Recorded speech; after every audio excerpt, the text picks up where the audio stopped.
Data shows jobless numbers continue to soar across the country, with 26 million people out of work in the last 5 weeks.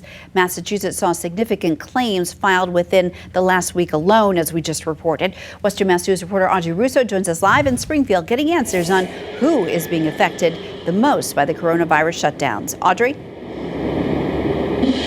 Beth, some sectors are being affected more heavily by coronavirus than others.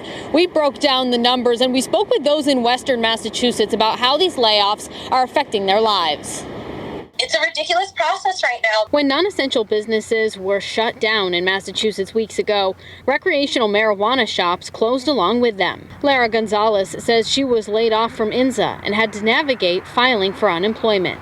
Cannabis was the career path that I decided to take because I'm very passionate about this, and now I have to take a step back. She says the shutdown of recreational marijuana retail could put smaller cannabis startups out of business by the time the COVID-19 pandemic is over. Will there be a job to come back to? Over the last week, more than 80,000 jobless claims were filed in the state.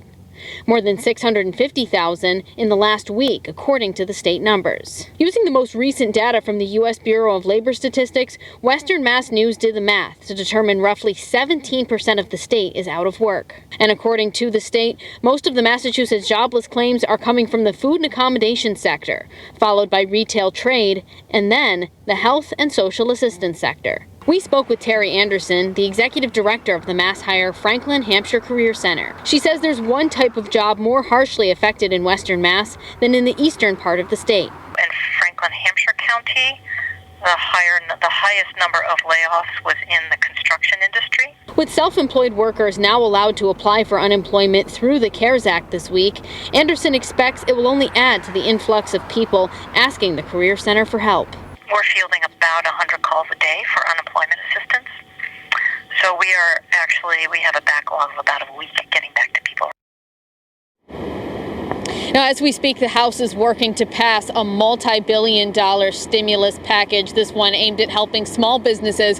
Coming up on Western Mass News at 6, we'll hear from Congressman Richard Neal about what's in the bill and what folks in Western Mass can expect to get from it. But for now, I'm reporting live in Springfield, Audrey Russo for Western Mass News.